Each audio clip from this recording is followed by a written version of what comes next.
during the workshop I did? Yes, probably 30%. Okay. So the point was that it's easier to do something big than to do something small. And here's why.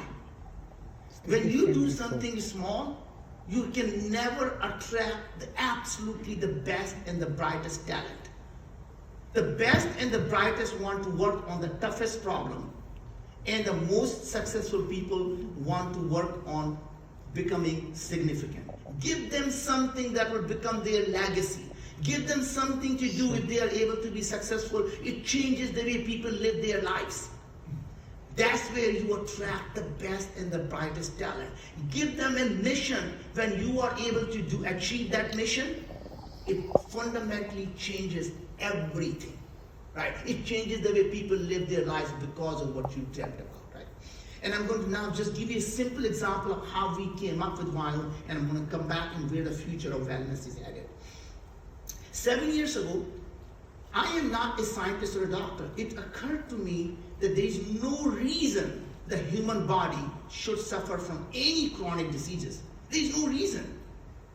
We are not born with those diseases, and unlike infectious diseases, you don't wake up one day morning and say, honey, I was out with the boys last night. I think I caught diabetes. You don't catch diabetes. It's not damn COVID, right? You don't catch it.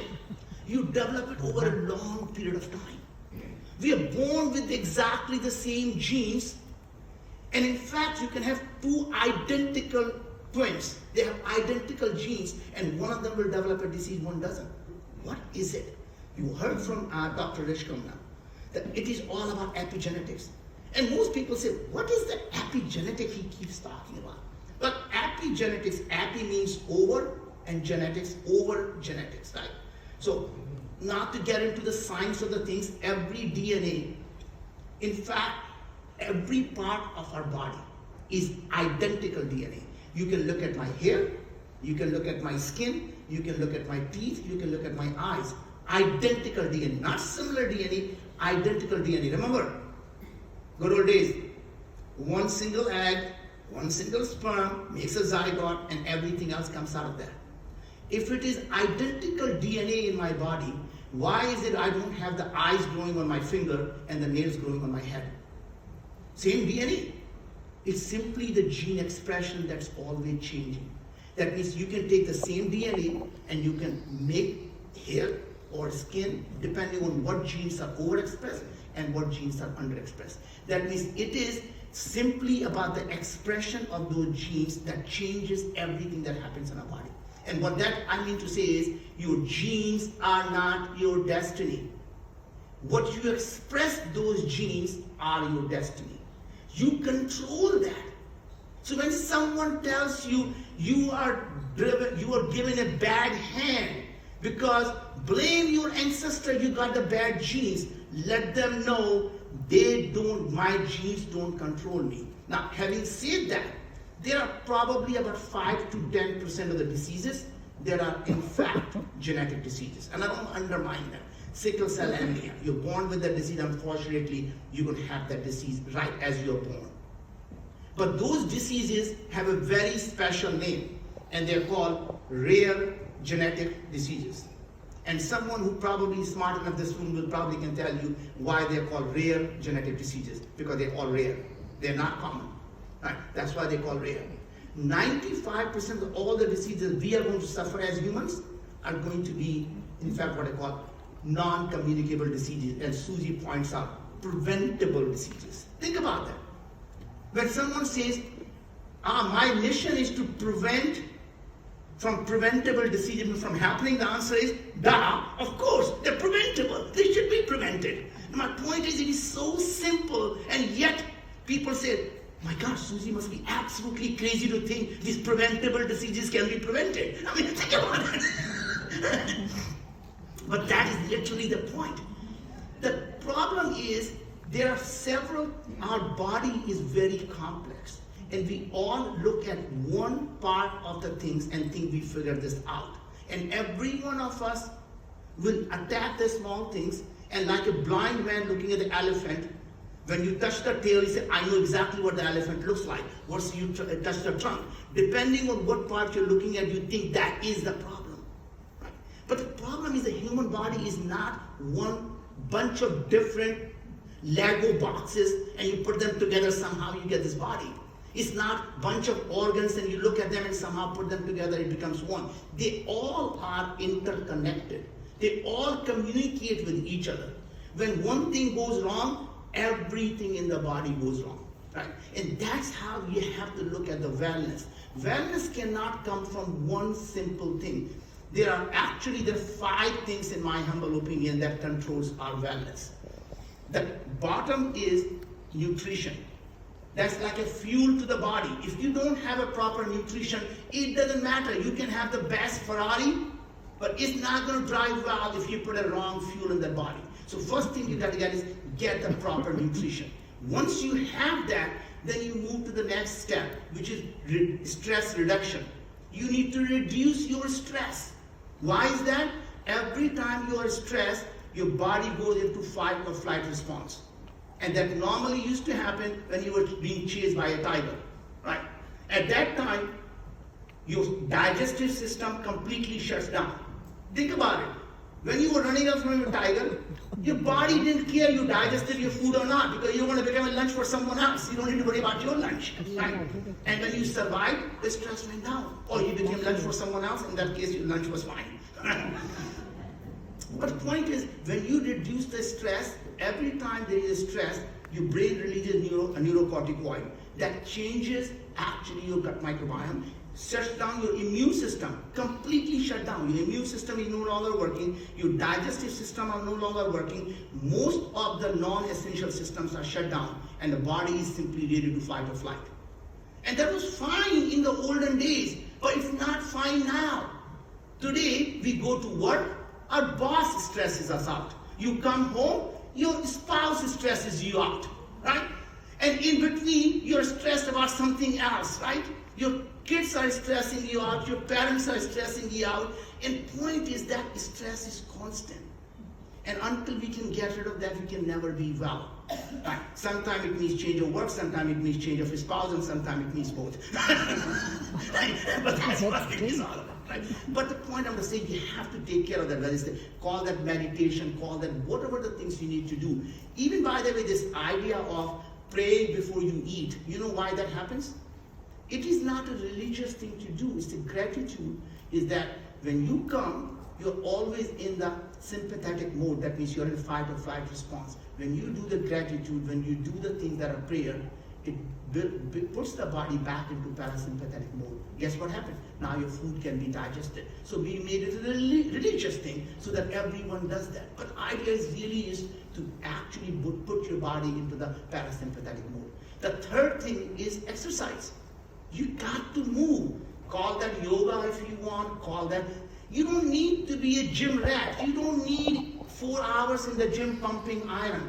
Even if you can just, in fact, there was a study that just came out, I think 2 weeks ago, that shows simply 7 minutes of exercise, which high intensity exercise, will get you to act extra 10 years in your life. And if you can get to 15 minutes to 20 minutes of high intensity exercise, it increases the thing by 2 decades. Just, you don't need a lot of exercise, but you do need every single day. You need to get to high intensity exercise. Last part is sleep. There is nothing. You need to get sleep because especially it's not the number of hours. I think this is a complete mistake when people say you need 8 hours of sleep. You don't need 8 hours of sleep. What you need is enough, at least 2 hours of deep sleep and 2 hours of REM sleep. That's what you really need. And most people get that in 8 hours because they just don't get a good sleep. But the idea is, I mean, fortunately or unfortunately, I wake up at 4 a.m. every single day. Wow. And I jump out of the bed with absolute energy. And until I go to bed about 9 or 9:30, I am full of energy. And I hit the pillow, in 3 minutes, I'm out. In fact, my Oura Ring complains all the time that my latency is 3 minutes. He says, you must be exhausted. No, I just love sleeping. And by the way, I get about 6 hours, like last night, 6 hours of sleep, 2 hours of deep sleep, and about 2 hours of REM sleep. And I'm happy with that. And that to me is a key, the good sleep. The last part, which I think no one should forget, is a mindset. The belief system and the mindset is the most important part. If you can achieve the first four, then believing everything is possible. Believing universe is your friend. Every time something happens, we say, oh my God, I lost my job. Answer is, you look at the stuff and say, that may be the best thing that ever happened to me because universe is my friend. And I can give you some, I think most of people know the Chinese proverb, right? You don't know it's good or bad until 10 years later something happens. So you may think your girlfriend just dumped you, that was the worst thing that can ever happen to you. 10 years later look and say, what a nightmare I avoided. And many of you have been there, we've all been there, right? You say, oh my God, the best thing that ever happened was that, right? You got divorced and like, oh my God, I can't believe. And you say, oh my God.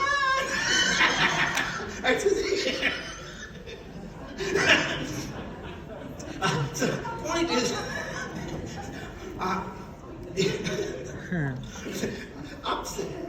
life, you have to live a life as if you're alive. And the way you know you're alive, you have a heartbeat. What does a heartbeat look like? It goes up and down and up and down. And when it's smooth, you're dead. Right? When you're looking for a smooth life, you're looking for a life of a dead person. Right? These ups and downs tells you that. So when you are down, all you have to do is hunker down and know the next beat is going to be up. And the trick in life is when you are on top of that beat, never get too cocky. We know winter is coming. Right? And that's the lessons of life you learn, right? So I would be absolutely, so coming back to Ryan, because I'm just thinking that, the reason we actually did this, all of this was to actually make ourselves, our kids, and the humanity better. And I think most of you who were in my first session, you say that every time I start a company, I ask myself 3 questions. Why this? Why now? Why me? Why this is about, God forbid I'm actually successful in solving this problem, would it help 1 billion people live a better life? And that's the measure you all have to ask yourself. If I'm going to dedicate 10 or 15 years of my life to doing something, and if I'm successful, would it actually move the needle for humanity? And the last most important question really is, why now? Why me? And why me? I'm going to tackle why me. What questions are you asking that are different from what everyone else in the industry is asking? Because the questions you ask is the problem you solve. And I can give you some really good examples of how that happens. So my previous company, as you know, is the Moon Express, going to the moon. We're going to settle on the moon. And we did receive one of the few companies that received $2.6 billion contract from NASA to settle on the moon. Wow. And every time we told people we're going to live on the moon, the first question they asked was, how are you going to grow the food on the moon? When you ask that question, the only solution is to grow the food. What if you ask slightly different question, which is, why do we eat food? Mm-hmm. Simply asking why do we eat food, he said, we need energy, we need nutrition. How many ways can you get energy? You can get them from photosynthesis like plants do. There are bacteria who grow on the radioactive nuclear waste. They get them from radiation. What if we can modify our genes using CRISPR to actually use the genetic material from bacteria that radiation can be a source of energy? The only thing I'm saying is slightly asking a different question, why do we eat food? We're able to solve the problem in 20 different ways than simply growing the food. Same thing happens like when you ask yourself on wellness. In our case, when people say, what questions are we asking at Bio? We are not going to focus on what genes you have, we're going to focus on what they are expressing. So what if we can know your gene expression? We will be able to solve the problem. What if we can, instead of focusing on what organisms are in our gut or in our mouth, what if we can focus on what they're doing? We can figure out how they're interacting. And once you do that, we can tell you what foods are good for you and why, what foods are bad for you and why, what supplements you should not be taking because they're harming you, and what do you actually need. And we can tell you need 22 milligram of this vitamin, 17 milligram of this herb, 19 milligram of this, herbs, vitamins, minerals, peptides, amino acids, probiotics, prebiotics, and we literally make those capsules for you. That's personalized for you. So imagine if everything in the world, and my last thought will be, if you are in a wellness business, if you're not personalizing it for people, it's a matter of time, your business will not be alive. Everything in the world is going to be personalized, individualized to everyone. So think about it in your business when you're building your business. What can you do to completely provide an individualized, personalized experience? What if you knew what foods were good for them, and when they walked in, you only gave them the dinner and the serving that food that were good for them and took out the food that were bad for them? What if you could find out exactly what are the symptoms they have that your wellness business will actually help them live better, healthier, right? That's how you get the repeat customer and the subscription cycle. And then see, I'm looking at the time, just give me 1 minute, I'm done. Right. So what I'm trying to do is essentially give you a thought process of how, if you're in a wellness business, how do you personalize something? Like for us, our job is to personalize everything that happens. Our product we're launching next month is oral care. You simply analyze from your saliva what are happening in your oral care, why your tooth are being decayed, why do you have gum inflammation? Because when your gums are inflamed, you're going to get diabetes, you're going to get heart disease, and you're going to get Alzheimer and many other health issues, because when your gums are bleeding, your bacteria from your mouth goes into the blood, systemic inflammation causes issues. We said, wow, what if we can personalize your toothpaste? You can personalize your mouthwash. We can personalize your oral lozenges. Skincare. Why does everybody need the same skincare? Think about it. What if you can actually understand what are the microbes on your skin producing that's causing them to either inflame your skin, and now you can personalize your skincare. Doesn't mean we can personalize skincare without developing a skincare.